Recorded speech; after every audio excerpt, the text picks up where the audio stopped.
तो भाई new chapter आ गया हम लोग का, जिस चैप्टर का नाम है, और हाँ मैं बता देता हूँ भाई, कोई वो नहीं है, PW का है, कोई वो नहीं है भाई, ये दिक्कत देंगे पता नहीं, मैं डाल दूँगा अपने चैनल पर, कोई दिक्कत नहीं। तो सबसे पहला क्वेश्चन आता है कि स्पिंडल फाइबर ड्यूरिंग माइटोसिस में इनका मेन फंक्शन क्या होता है। इनका मेन फंक्शन होता है ये क्रोमेटिड को सेपरेट कर देते हैं। कौन किसका, स्पिंडल फाइबर। तो हम लोग देखते हैं जो क्रोमेटिड होती है उसको सेपरेट कौन करता है, उसको सेपरेट जो है स्पिंडल फाइबर करता है। अब मैं लिखूँगा नहीं जा रहा, बस पढ़ते हुए चलते हैं। तो ये देखो, फॉलोइंग आर द स्टेजेस हैं जो कि सेल डिवीजन करते हैं। इसमें बताओ कि वो सीक्वेंस बताओ जिस ऑप्शन में सही दिया गया हो। तो हमको पता है सबसे पहले हमारा G1 आता है, फिर S, फिर G2, P, M, A, T, prophase, metaphase, anaphase, telophase, फिर क्वासेंट स्टेज आता है। अब हमको ये नहीं समझ आ रहा, ये देखो G1, S, G2, K मतलब कैरियोकाइनेसिस, फिर साइटोकाइनेसिस। तो ये आप देख सकते हैं यहाँ पे, ये गैप फेज, साइटोकाइनेसिस, सिंथेसिस, इसको मुझे अरेंज करना है, अरेंज।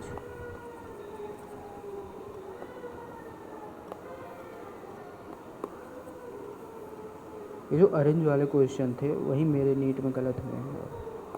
ये तो बहुत दिमाग ख़राब करने वाले क्वेश्चन होते हैं भाई सच में, मतलब नंबर ना कटे तो सालों को कुछ ना कुछ चाहिए। तो ये वाला हमारा है EAECADB, ये वाला।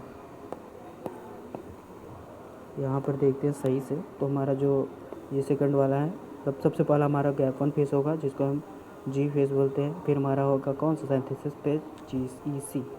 तो EC यही से आंसर आ गया, EC एक ही में है तो वही आंसर है। अब मैं यही करूँगा अप्रोच कि भाई देखो हो गया, DNA टेक्स प्लेस तो सबको पता है एस फेस में होता है, इसको करने की जरूरत नहीं है। Among the eukaryote replication of DNA takes place in S phase, eukaryote में भी ऐसी फेस में होता है ना, कोई दिक्कत नहीं है। फिर आता है क्वेश्चन ड्यूरिंग G0 फेस है, सेल साइकिल और सेल डिवीजन मेटाबॉलिज्म इनएक्टिव होता है, ये गलत है, वो एक्टिव होता है। उसमें वो अपना एक सलमान भाई की तरह होता है, शादी करनी है या नहीं करनी है उसके ऊपर डिपेंड है। अब मैं ज़्यादा नहीं जाना चाहता, कोई दिक्कत नहीं है।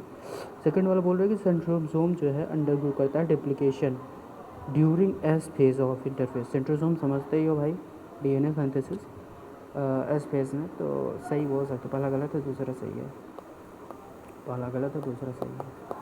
उसके बाद हमारा आता है ये वाला, तो माइटोटिक फेज है जहाँ पर क्वेश्चनल डिवीजन होगा। G1 फेज में interval between mitosis initiation of DNA replication.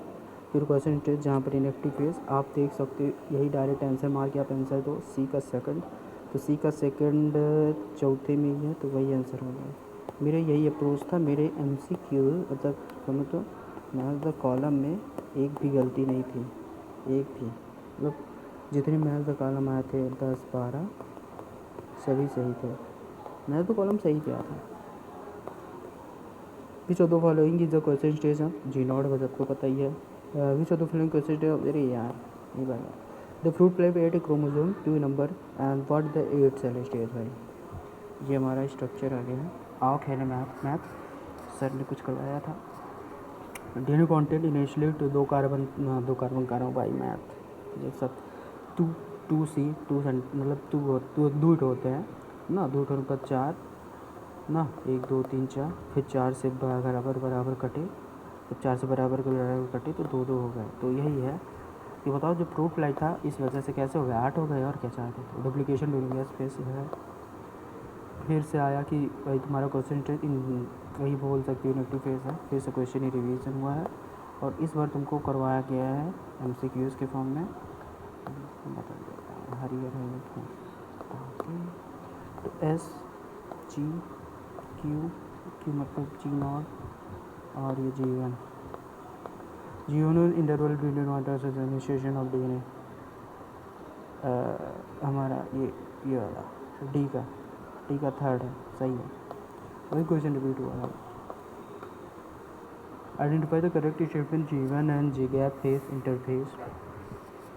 हमको करेक्ट स्टेटमेंट वो करना है, डिराइव करना है G1 और F फेस का।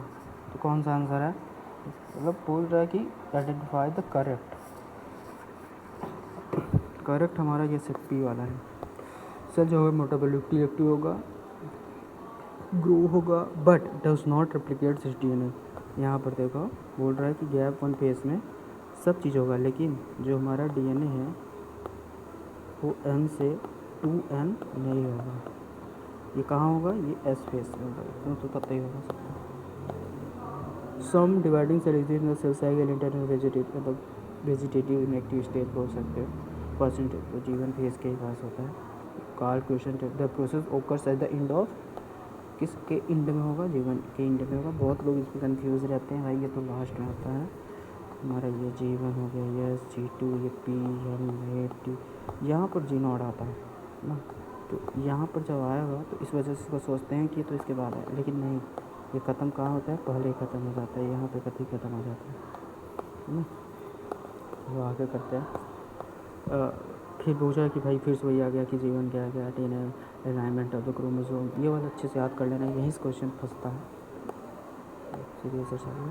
तो G1 S, G2 और हमारा M फेस है। तो हमारा जीवन जानते हो सेल ग्रो करेगा, मल्टीप्लिकेशन होगी, सब चीज़ डुप्लीकेट होगा, सिवाय किसके नहीं होगा? ये नंबर ऑफ क्रोमोसोम ना, इसके अलावा सब होगा ना। अच्छा मैं इसको ऐसे कर सकता है कि अगर इसको ऑन है तो मैं कर सकता हूँ चौधरी। तो ये है। उसके बाद हमारा आया कौन सा? नेक्स्ट कॉलम है, तो पहले का पहले होगा, दूसरे का दूसरा ही होगा। अगर आपको आंसर मतलब का देखना है MCQs में, कुछ नहीं करना मतलब। और कौन